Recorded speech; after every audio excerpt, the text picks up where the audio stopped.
Welcome back to Modern Mommies here on tweettalk.tv, where we are airing live every Wednesday at 6 p.m. Central, 5 p.m. Eastern, right here on tweettalk.tv. I am Alexis Ann Moore, the mother of a beautiful 3-year-old boy and the creator of the Superhero Children program.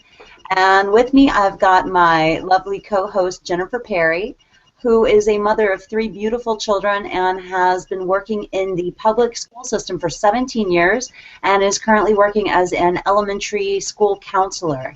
Hi, Jennifer. How's it going? Good. So good to see you. You too.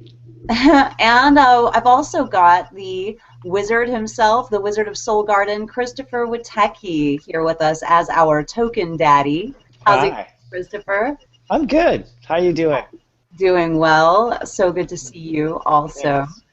And I've got Mary Neva with us, who is the children's ambassador here at Soul Garden. Wonderful to have you with us, Mary. How are you today?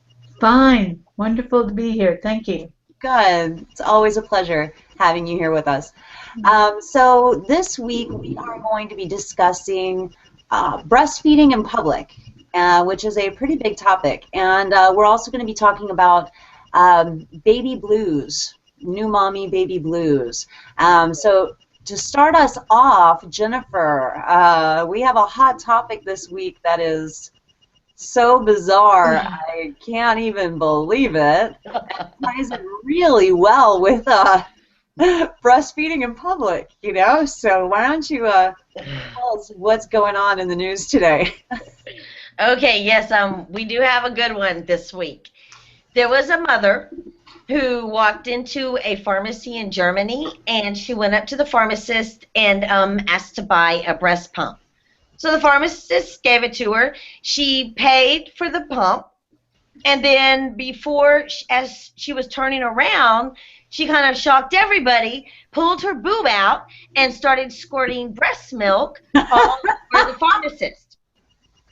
So the pharmacist, of course, was shocked, and as he kind of became shocked and backed up, she went to his cash drawer and grabbed some money, and all of the people in the store were like begging and pleading for her to please stop, you know, put it away, stop doing that. And all she did was turn around and just kind of squirt all of them and squirt the next cashier. She went through his cash drawer, grabbed some money, and then ran out of the store. She left the breast pump behind. So she didn't even take the breast pump, but she took the money that she stole and left a lot of kind of freaked out people along her way. Well, nobody was hurt, I'm assuming. Not physically. You know, I mean, breast milk is supposed to be the absolute best thing for any kind of eye ailment, so she might have done at least 1 or 2 of them a favor.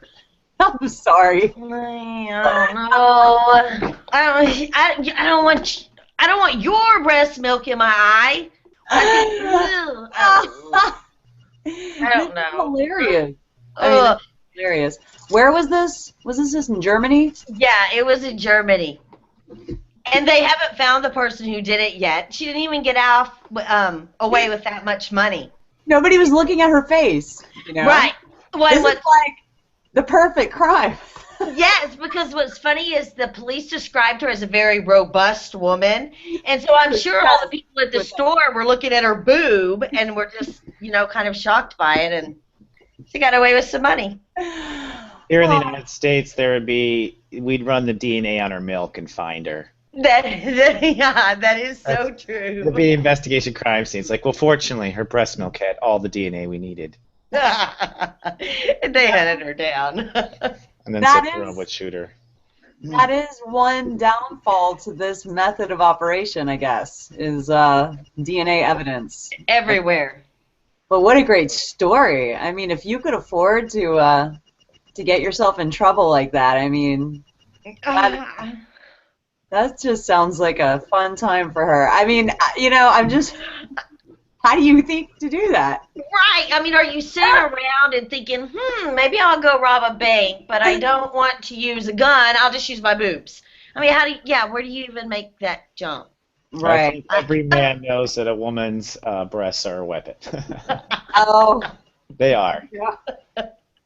I see that in a whole new light now. I really do. The power of breast, you have no idea. Mm-hmm. It starts actually, to segue, it starts with our breastfeeding, I think. Yeah, yeah.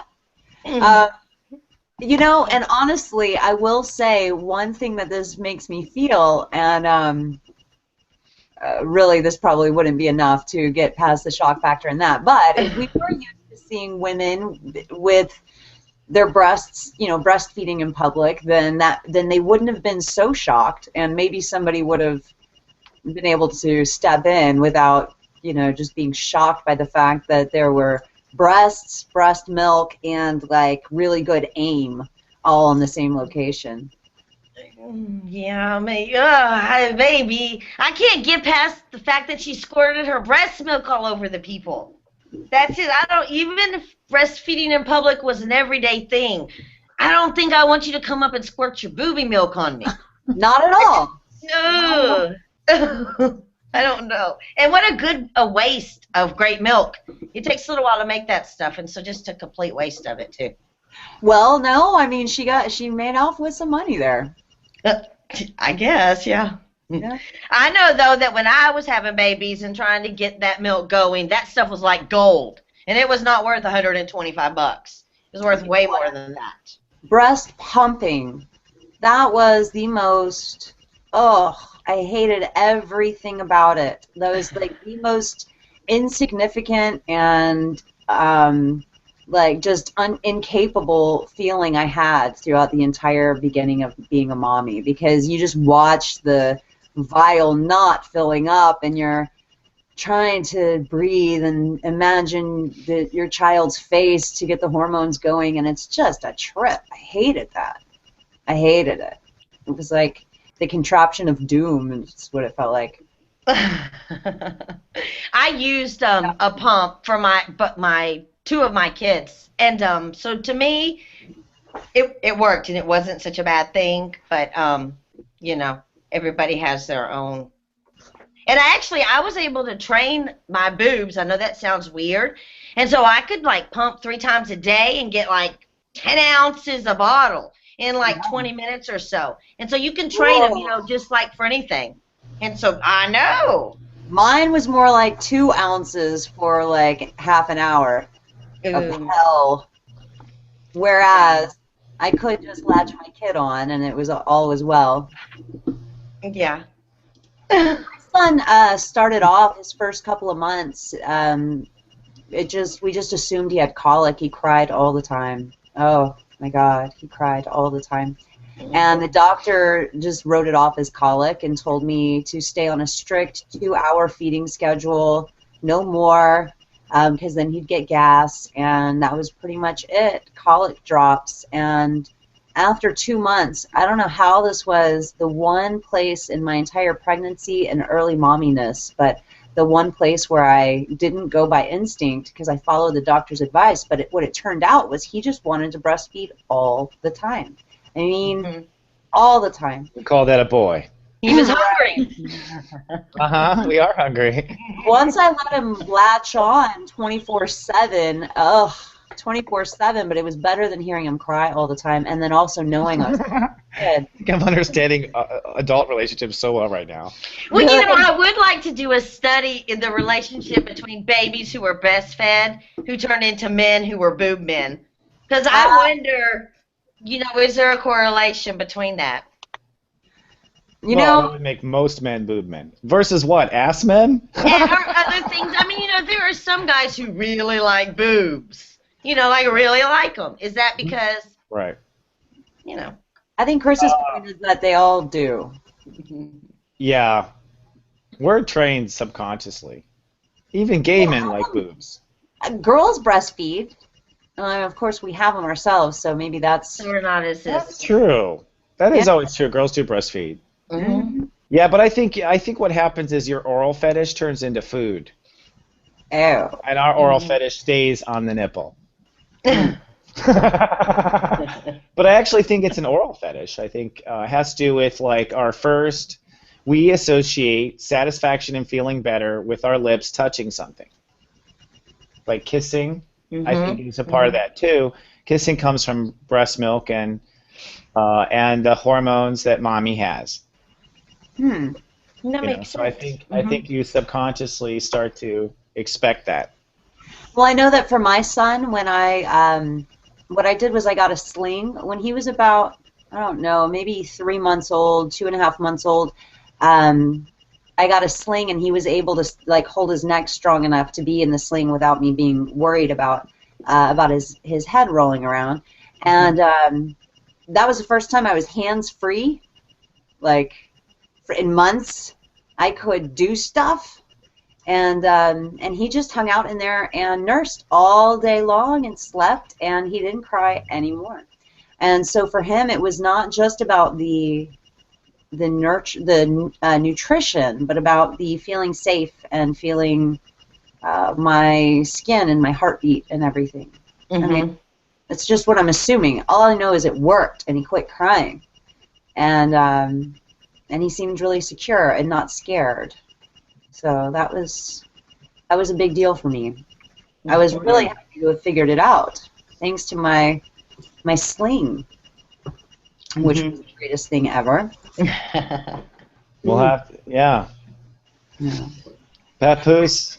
The sling was really great too, because, and I wrote about this in the Modern Mommies blog. Hey, stop in and check out the Modern Mommies blog on soulgarden.tv. But yeah, I talked about it there, about how the next day I also found out that I could go grocery shopping with him in there, and he could be sleeping or nursing. No one could see that I was fully just right out there, and he's nursing while I'm reaching over people for cans of coconut oil and stuff. Nobody knew. And I could reach because I had my hands free. It was awesome. And my kid wasn't crying. God, breastfeeding for me was the only way I could get through it, honestly. Plus, when I was having really stressful moments, it helped me to calm down and be in the moment with my son.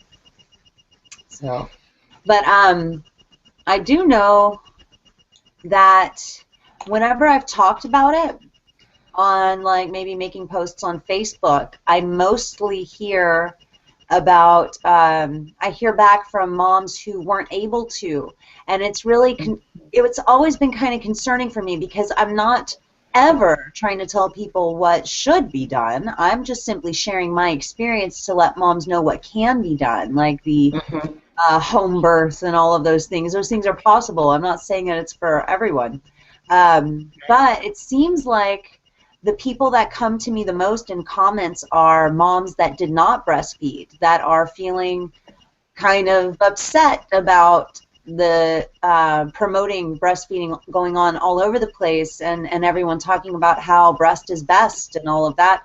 And my sense, my feeling I get from those comments is that they feel defensive.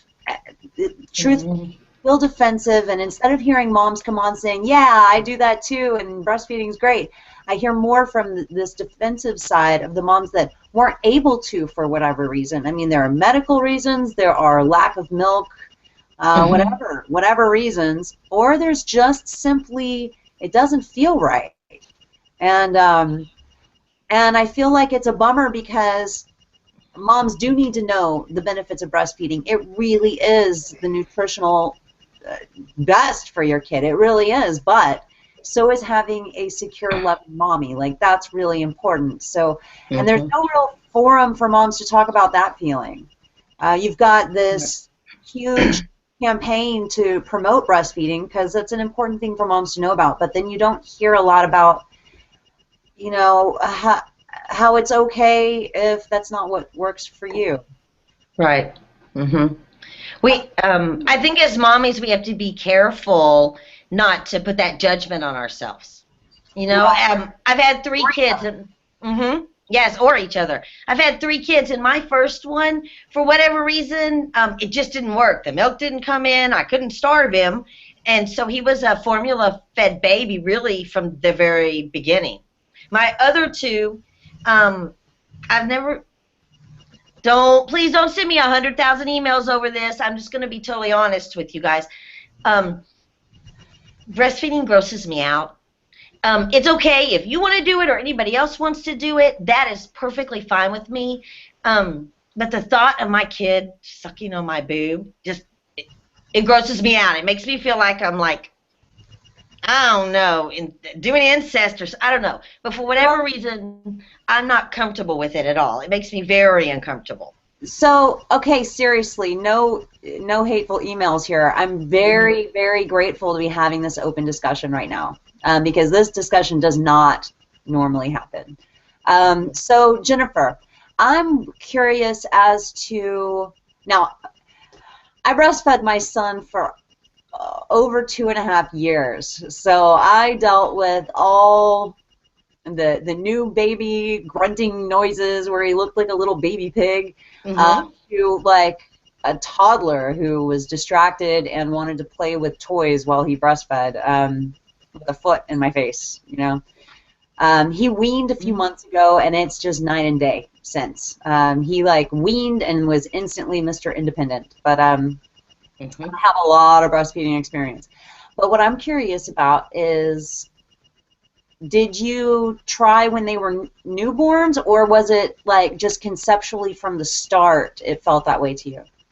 From the start, it's felt that way to me. With my first one, though, I was a new mommy, and I can remember there was one time where I think, because my whole family breastfeeds, I was breastfed. I can remember that there was like a relative or somebody that was like, just try it, just try it. And I think with my oldest child, once I tried it, just seriously, the thought of it still just makes me incredibly uncomfortable. So with my other two, I was kind of more secure in my momminess and how I wanted it to be. And from the very beginning, I pumped, you know, and it was something that it was just kind of natural for what we did. Well, your kids are super healthy, so and you did pump and give them breast milk, so so that's a really great alternative. There you go. Yeah, because I agree that the breast milk is important. It helps them with all of the development. Just the mode of giving it to them didn't work for me. Now, I don't think differently of anybody else. My sister and I had a baby, our last ones, at the exact same time. And I'd be sitting there pumping, watching a movie, and she would be sitting there breastfeeding. And so that's perfectly fine. It's just not for me. Well, and so you made arrangements around that, and that's really cool. It's interesting because this isn't a question of whether or not breast milk is best, which is often how you hear the argument, that formula is okay. This isn't even about formula. This is about, I just didn't want my kid on my breast. Right. Yes. I have to say that there were hormones involved in that I felt were really important for me, that wouldn't have been released otherwise. But it is an interesting thing that, wow, TMI is about to happen. All right, here we go. So before having a son, that kind of action was kind of strange to me because it elicited this like strange, loving response that made me feel very mommy-like, and that's not something I wanted to feel in that moment. And so that was always kind of this weird, like, what is that about? And then later, once I became a mommy, it's those hormones. It's oxytocin. It's a very nurturing, loving hormone, and it is very related to kind of the same hormones in like a sexual experience. However, it's different. It's kind of like you're on the same train track, but you switch, or you're in what am I trying to say? Switch tracks. I don't know. It's the same hormones, but going to different places. So I can't understand that if you had that idea going into it, that switch off might not seem as black and white. Well, when I could never kind of compartmentalize that or switch to the other track. To me, it was always just something more sexual or intimate, and I couldn't get past that. Wow. And yeah. We didn't even talk about breastfeeding in public except for the booby bandit. I want to see that woman. I can't wait to really catch her. I want to see her picture. That's just her face. If we lived like in Africa or something, though, like your boobs would be hanging down to your knees and the most unsexual thing on the planet. Right. Yes, but I'm not living in Africa. I know. I'm just pointing out that it's the American section. It is our completely our culturalization, not right or wrong, but it's Right. definitely culture there. Because Mhm. in the wild your kids would starve unless Damon can produce milk. How did that happen? But like in the wild, Yeah. Right. actually your mother would have. I think actually grandma. I think in the village when there were other ladies who would wet. They're like wet nurses. Well, Mhm. honestly, when you're a breastfeeding mom and a pumping breastfeeding mom, you get full of milk and your hormones tell you it is time. Like, Oh it's, yeah. it's beneficial to both of you to have that happen regularly. Oh yeah. Mhm. You don't want to, it's pressure and it's hormones telling you it's time. Do this now. My ex-wife didn't. Well, I'm not quite. She was just frustrated. It was a very, for it all to work for a baby and everything, and for the mom to work. It looks very uncomfortable. It's certainly not convenient. All these things, and I don't even think my ex-wife even. She was just like, she tried for a couple minutes. She's like, screw this. I went right to the technology. Filled the fridge with milk. Just finish. She was like, so she was like freaking. Yeah, but did not just kind of like you. But we'll see. We'll see if we'll see. I'm still waiting to see if will my son, will I catch him in on a prostitute hiring her to breastfeed or something crazy? We'll see. We'll see. You have the most interesting thoughts, Chris. And This it is how was my fathers think. It's like, what is this doing to my boy? He's not getting any boob at a young age. We'll have to see. and it was my son who I didn't breastfeed at all. We really used formula, so I guess we can see when Ryan grows up too what his thing is. Yeah, we'll see. Well, interesting correlation is my son was hardly ever sick. And so there was a double whammy. When he quit nursing, that was my cue to get him to school because I didn't have to be with him all the time. So he quit breastfeeding and then went straight to school with all the snotty, germy kids. And he's been sick ever since. And I can't give him my breast milk to make him better for the first time. I mean, that was killing me the last few weeks that I couldn't do what I know works because it's over. It's gone. But he's a hardy kid. Even though he's had all these different colds and various ailments, he's a pretty strong kid. But anyway, well, okay, so we didn't really touch on breastfeeding in public, but I did in my blog, and we'll come back and revisit this because breastfeeding in general is a big topic. Lots of different places to go there. But I did in the blog, in the Modern Mommies blog, I posted something on how to breastfeed in public and feel more like a goddess and less like a clumsy milking cow. And what I did there, for me personally, my 3 things. It was, 1, I got a really great Moby wrap, which was pretty cool because it went all the way around me and looked kind of like a weird, like it was I did it intentionally for style or something. And I got it in teal, which brought out my eyes. So I'm wearing it all the time.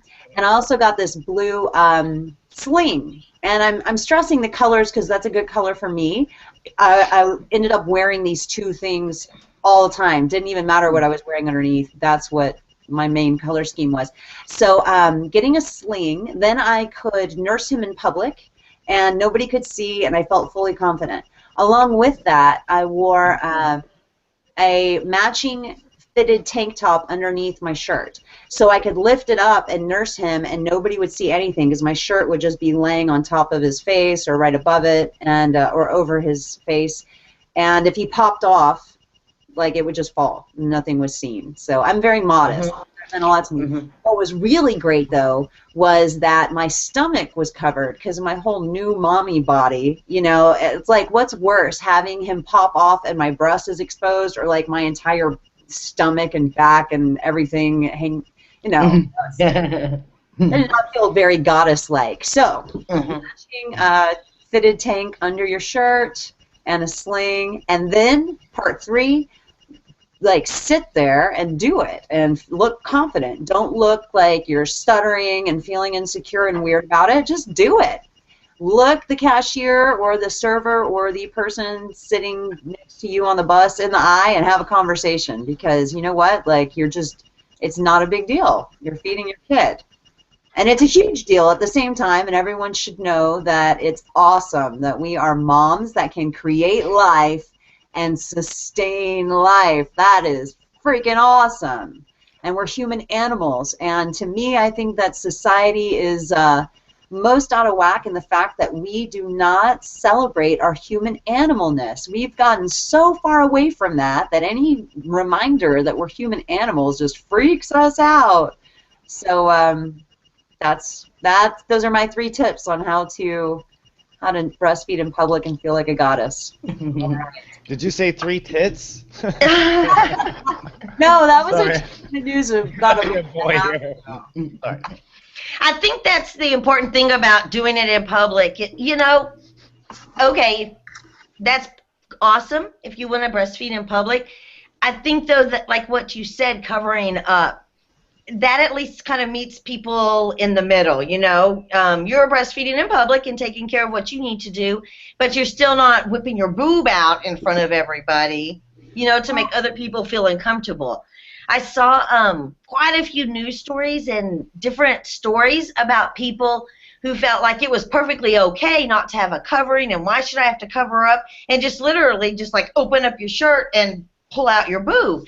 And to me, I think that kind of crosses the line. I don't think you're being respectful of how you're making other people feel when you kind of go that far.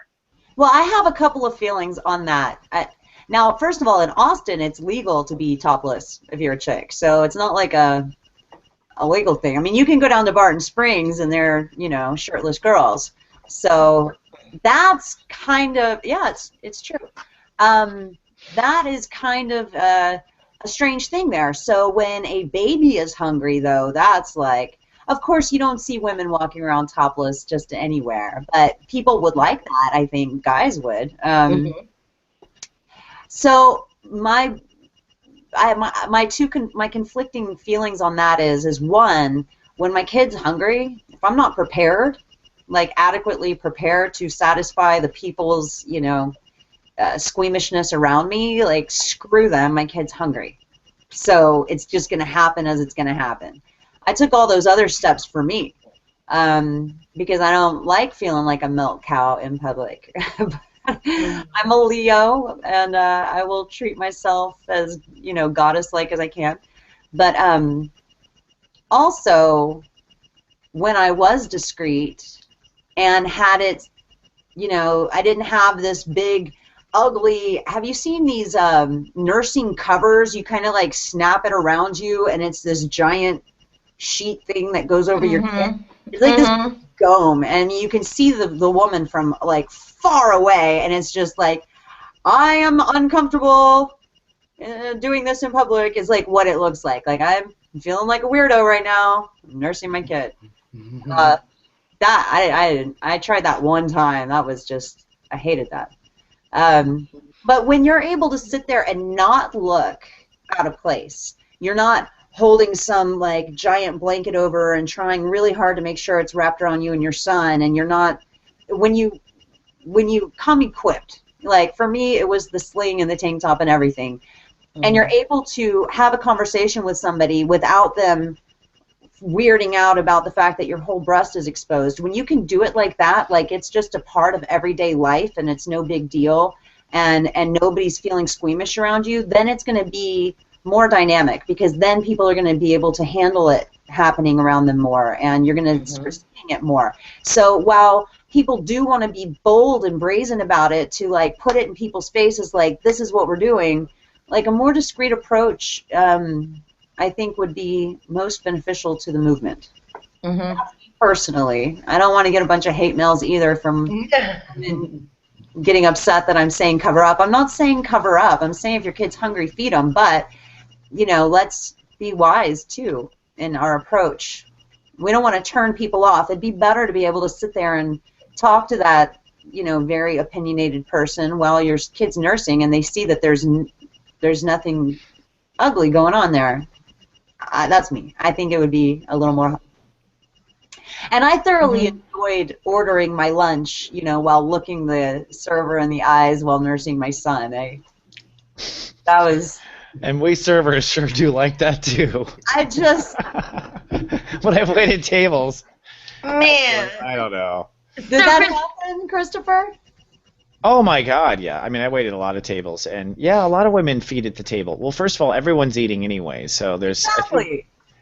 And I don't know. It's like, come on, people. Everyone breastfed. At some point, we're a little.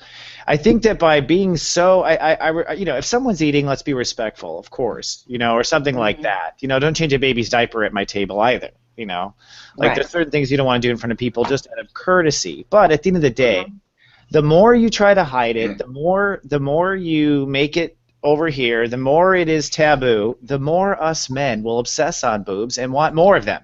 So it's all up to you girls. If you want to make them these sacred objects that are hidden over here, don't complain when we all want everyone to have boob jobs and see your boobies. Because you have built into us this sacred diamond thing. That is a really great point. I have found I think that it's really neat seeing women breastfeed in public and seeing real actual breasts and what they're used for when all we get are these, the only ones we ever get to see are these perfectly sculpted fake ones. Yeah. That sucks for women because we're over here breastfeeding with our mommy breasts, which actually looked pretty nice at first. So that was fun. Enjoy that, don't they?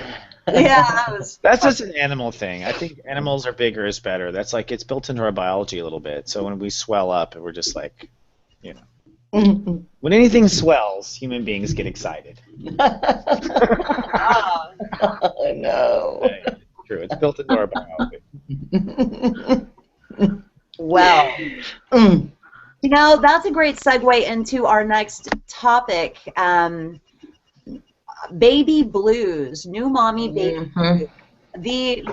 One of the most consistent baby blues moments I ever had was the feeling of being touched out, where I was just like, stop hanging on me for a second. So I did breastfeed all the time as a single mom, and my hungry hourly through the night, and he was just open at his disposal. So that was a source of baby blues for me. The only thing I could say that got me through that was breathing through it and knowing that it was a temporary feeling, and then sure enough, every single time within a couple of days, I'd be totally over that feeling and then feeling really happy that I was doing what I was doing and enjoying the process. So it's kind of like a wave. Yeah. What about you, Jennifer? Did you have any experiences with baby blues? I didn't really have any experiences that I remember with baby. Not really. Not that I remember. But I can tell you, like, when I started kind of researching this topic, I found that there were really kind of two different areas. There were those regular baby blues that they said, like, the majority of moms do feel that, like crying and mood spells and things like that. But then there was that whole other piece, like postpartum depression, that takes it a step further. It's not just the blues for a couple days or a couple of weeks. We have moms who are just giving birth who are really, it's turning into a depression, a long-standing depression. And moms aren't like getting help, and they don't even know that they're really even depressed. And so I thought it was interesting to see that there really is a big difference just between, regular baby blue sadness and then more of a postpartum depression thing. Huh. Yeah.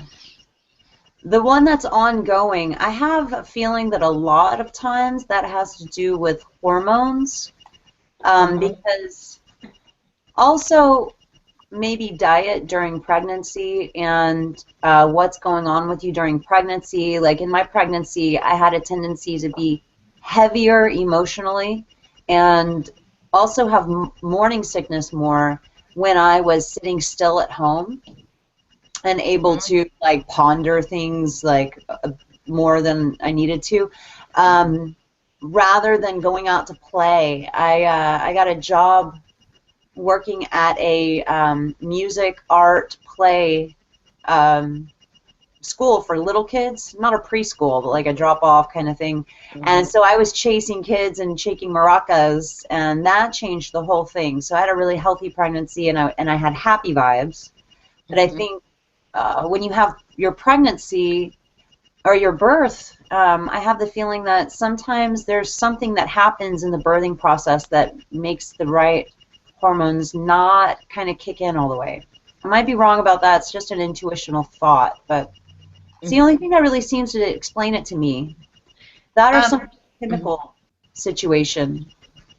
Well, and the research does show that once you have the baby, that there's a dramatic drop in the estrogen and the progesterone that your body's been building up while it was getting ready for birth. And so you have, 10 months, 9 months of this huge high of all of these hormones. And then when you have the baby, it's just like all of a sudden cut off. And so you almost kind of have this, this emotional dump. Yeah. And I think that part happens to everybody, but it's the people who are maybe the way their brains are wired, or maybe they have more stress factors, that their hormone levels don't kind of pick back up. And maybe that's what when it turns into more serious, like depression. Huh. I remember, see, I had a lot of time to research things as I was researching, getting myself ready for my unassisted home birth. I did a lot of research before that, and I came across a lot of different things reading-wise, but I had enough sense to know that when I was feeling down about things that it could have been hormonal and that it would pass. I found an interesting article that I don't remember where I found it, but I remember reading something about how in China there's a 6-week kind of mommy, like baby honeymoon kind of thing where they just leave you alone for 6 weeks because you're basically morphing into a different person, not just physically now, but now emotionally and all this other stuff. And then you don't even know like what the hell's going on for 6 weeks. It takes 6 weeks before the mom like reinitiates herself back into society. It takes about 6 weeks to be able to just like have a grip, Come out of the fog of not having any sleep. I felt like that. Oh, I didn't have sleep for 2 years. But it took me 6 weeks to feel like I knew what the hell was going on, And that, that's what they say, that, but if you're still feeling like extreme sadness and you're still, you're having like mood swings and you can't sleep and all of those things, and it's going on for longer periods of time, they're saying that a lot of women aren't getting help because maybe they're embarrassed, or they think, oh, it's just me, it'll go away, maybe I'm tired, and it's turning into something a lot bigger than what it would have to be. Right. That's the same that can be said for the breastfeeding situation. I mean, what a unique situation to hear. A mom who wants to give her kid breast milk but also isn't into the breastfeeding. That doesn't come up often. People don't talk about that stuff. I mean, did you talk about it a lot, or did you just kind of keep it to yourself and hope the conversation didn't come up? About how I felt about breastfeeding? Yeah. I mean, it's a different topic, but it's kind of the same thing. Like, mommies don't talk about the stuff that they don't feel is in line with the mainstream thinking, Right, yeah, they tend to keep it more to themselves because they're embarrassed about what society or whoever might tell them. That's such a shame, too, because we would be able to find ways around things if we talked about it. Like, hearing your experience makes me understand what you're talking about, whereas somebody else might be like, no, you really got to try. It's like, well, you found your way. Right. And that would be very inspirational for other moms to hear, like, hey, it's okay that you feel like a weirdo. It's all right. You're not alone. Yeah. And it's okay that way didn't work out for you. There are ways that it can work out for other people. I see Damon on there. Unmute yourself. Did I openly talk about breastfeeding wasn't for me, or did I kind of keep it secret? To whom? To me? To whoever. I heard about it all the time. Yeah, so I knew exactly how you felt. No, not really. It never came up. You just had breasticle pops in the freezer, and I just put them in the baby carrier, and we just had them ready to go. And no, I mean, yeah, they just look like baby bottles, ready to go. Mm-hmm. And really, honestly, mommies out there, I had so much frozen up that it was really easy to have daddy or whoever help out, and I wasn't the one who constantly had to feed or wake up in the middle of the night, because he could defrost breast milk just as easily as I could wake up and, feed the baby with my boob. Yeah, it basically took over the freezer, and there was so much of it there. We never really ran out. I mean, because when you did it, there was a surplus, and so it didn't really matter. Mm-hmm. Mm-hmm. That's and I didn't notice that I had like postpartum depression or everybody has mood swings, I think. But what we were, talking about earlier is that it's when it takes it a step further, and Yeah, no, you didn't have anything like that. Yeah. Not See, at all. I've always been a lovely joy to be around. Well, that's cool. I mean, it sounds like a separate subject, that whole breastfeeding thing, but that's a big part of it. I mean, wow, in those first few months of being a mommy, you're dealing with all these different things, all of these shoulds, and this is how it's done, and this is how I feel I should do it, but my friends are all saying this, and Dr. Phil says that, and what the hell is happening right now? Mm-hmm. I Yeah. want to say one thing that's really helpful is, well, I was really, really lucky, actually. I had this great, perfect job for becoming a mommy, was this place where I worked doing the music and art and play. We also had, and I taught and led a new mommies support group, where based on the month age of the baby, not just for new moms, but new moms with 6-week-olds and new moms with 2-month-olds, because it's all something different. Mm-hmm. Just getting together every week and sharing so that moms would see each other showing up looking like hell, and or there'd be that one really well put together chick, and you're like, what are you doing? How did you do it? Oh, she's got a nanny and 3 cousins at home, damn it. Yeah.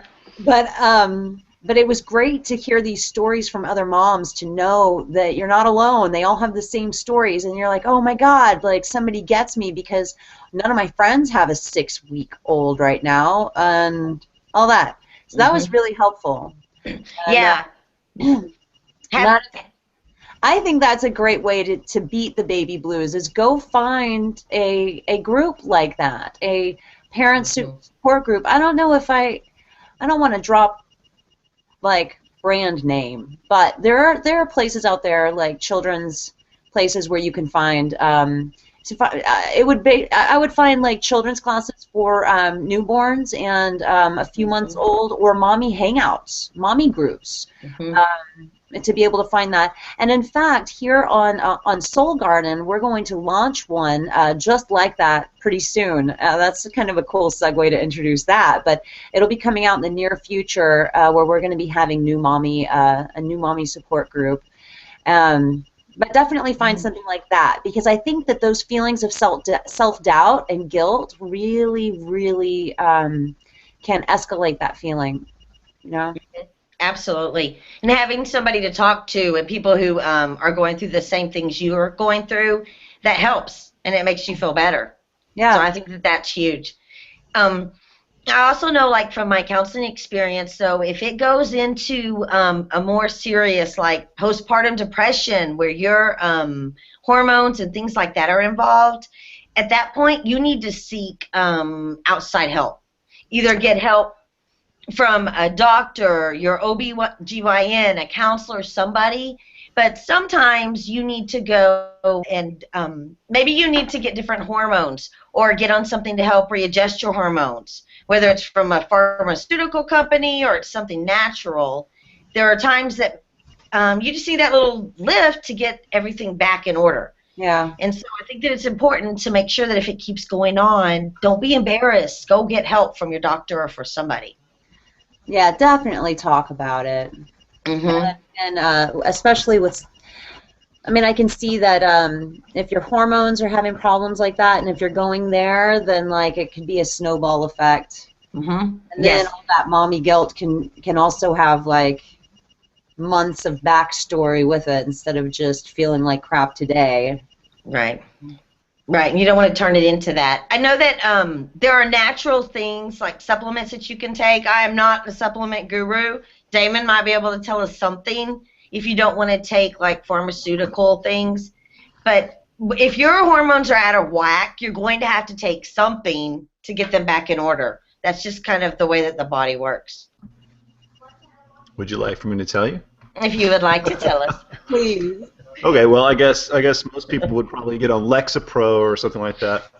Yeah, so okay, so your first option is go to the doctor and get some Lexapro, which has all kinds of nasty side effects, you know, death, all kinds of stuff.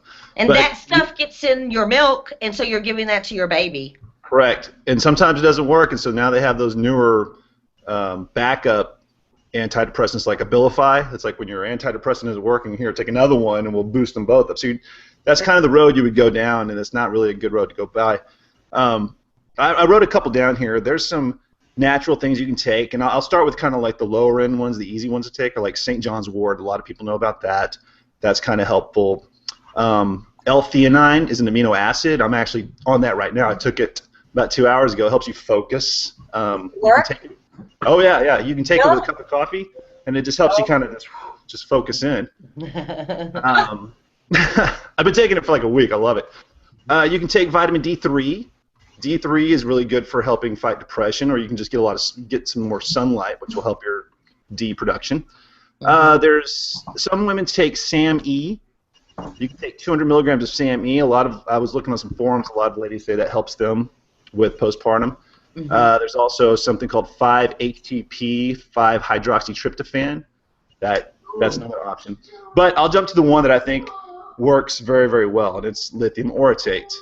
It's Did you say lithium?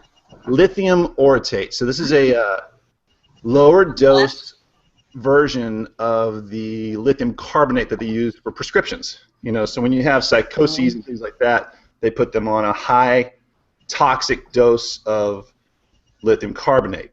And what all lithium is not a drug. Lithium is just a mineral, okay? And your brain needs lithium. And when you have hormonal problems or things are going out of whack, or like a high carbohydrate diet will actually leach lithium out of your brain. And when you lose your lithium levels, get out of whack, you start having things like ADD, ADHD, anxiety, depression, all kinds of things. So lithium therapy is probably the best, safest, and cheapest way to pretty much knock out any type of depression. I'm not saying it's 100%, but it only takes, I think you take 2 pills, about 5 milligrams per. So you take 10 milligrams per day. But there's a lot of information on lithium orotate. You can go to, here's a website I found, it's really good. It's called thelithiumdoctor.com. And it basically tells you what it is, how it works, and it has a whole list of stuff that can benefit from taking lithium therapy. Everything from Tourette syndrome, postpartum psychoses, headaches, epilepsy, fibromyalgia, shingles, shoulder pain, Wow. multiple sclerosis, Alzheimer's. There's people that say they put their parents at Alzheimer's on lithium therapy, and it knocked it out. It actually reversed the Alzheimer's. Sounds like it might be some kind of reset. Well, yeah, I mean, there's different types of lithium. Let's see, you can get lithium. If you go to like a health food store, you'll see a lithium aspartate, and you'll see a lithium orotate. The aspartate does not penetrate the membranes in the cell as far as the orotate. It's just what you're binding the lithium to. It's a orotic acid, I believe, is what it is. You put it with that, and the orotate will bind all the way down to the middle and get in further than the other 2 or 3 that are available, if that makes sense. No. It does. Okay. Well, it's on. Does it make you feel better if you just had a baby and you're depressed? Yes, it will. Okay. That's what makes sense to me. A lot of people. Well, when I say this to people, they'll go to the health food store and they'll see a couple lithiums. And they'll say, "Ooh, the aspartate's $5 a bottle. The orotate's $15. Ooh, I'll just take the aspartate and take it." You're not getting the best one. Spend $14 or $8 and get the orotate. The orotate. Okay. Right, and 10 milligrams per day, every single day, forever, and it'll basically knock out what's bothering you. Well, that's cool. In Marfa, Texas, I've stopped through there a couple of times on my way west on I-10, and they have naturally occurring lithium in the water. And I'll tell you, those are some happy people. They are just okay, you know? Everything's great. I really like visiting Marfa, Texas a lot. You know, and I guess do your research, because I don't know how lithium or Tuorte would affect a new baby. Does it matter? No, I've looked into this, and like people were asking, can you take it while you're taking all these other medications? And I looked into what it is, and it's a very low dose mineral that your body needs, and it does not, so far in the research that I've looked at, does not interact with prescriptions, and you can give it to children too. Okay. It's safe for children to take. That's how safe it is. So maybe it makes the babies happy too there in Marfa. And it makes everybody happy. Interesting. Well, speaking of happy people, that brings us to, do we have a drum roll? Mm-hmm. One? Our Modern Mommies Hot Daddy of the week goes to Randy Woods. Randy Woods, you are the Modern Mommie's Hot Daddy this week. And I just want to say that Joey, his daughter Joey, sent in his nomination, or a nomination for him. And what she says about her dad, Randy, is that as an adult, let me see, I just switched over to my different screen, so I want to see, are we looking at a picture of Randy? Mm-hmm.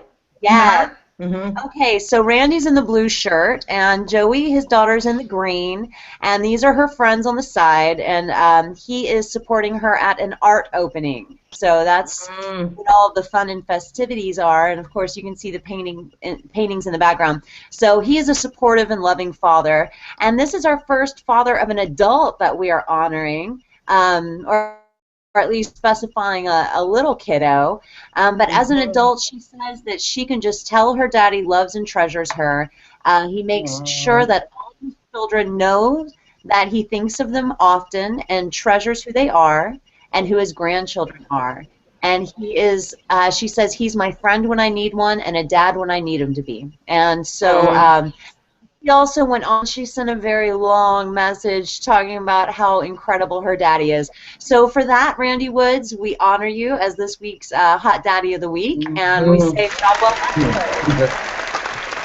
you. Yay! Now, if you have a hot daddy at home, if you have a hot daddy at home, or if you know of one, send a picture and a brief reason why to our Facebook page. Find Modern Mommies on Facebook, by the way, if you haven't been there yet. Join that group and send the picture there and a brief reason why, and we might honor him next week as next week's Hot Daddy of the Week. I love doing that segment too, because you know what, dads, it is so hot when you are being a hot dad. Yes. Tell your daddies. Very attractive. So well done, Randy. And I also want to say a brief announcement. Soul Garden and the Superhero Children program have teamed up, and we are going to be launching the first superhero training on the intro class on soulgarden.tv.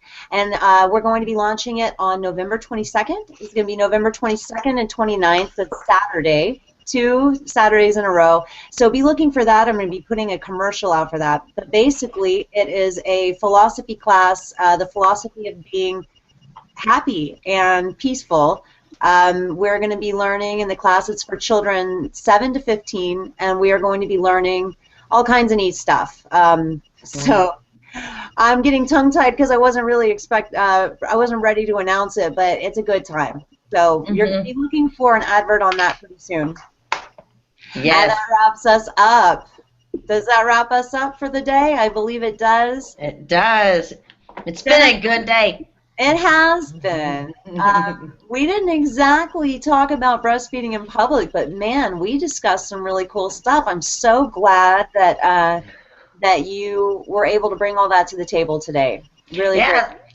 So always wonderful hanging out with you. Thank you, Carrie. I didn't get a chance to announce you, but Damon, thank you for joining us again. Our in-house nutrition expert student. Thanks for Thank you. joining us, sharing that info with us. Always great to have you. Mary, it is always great to see you, and thank you for joining us and hanging out with us. No And, problem. It's a lot of information that's good for everybody. Thank you. yeah, thank you. And Christopher, thank you for making it happen. My pleasure. I'm gonna getting the public for breastfeeding now. Thank you for putting boobs into my head. Full moon in Taurus. And before you whips one out in public, just duck or hold something up. Don't let her tip the cash. Ugh. All right, I know. Keep, I'm gonna laugh about keep that. your weapons in your bra. All right. Well, on that note, we will see you again next week, next Wednesday at 6 p.m. Central, 5 p.m. Eastern, here on tweettalk.tv. And until then, live, love, be.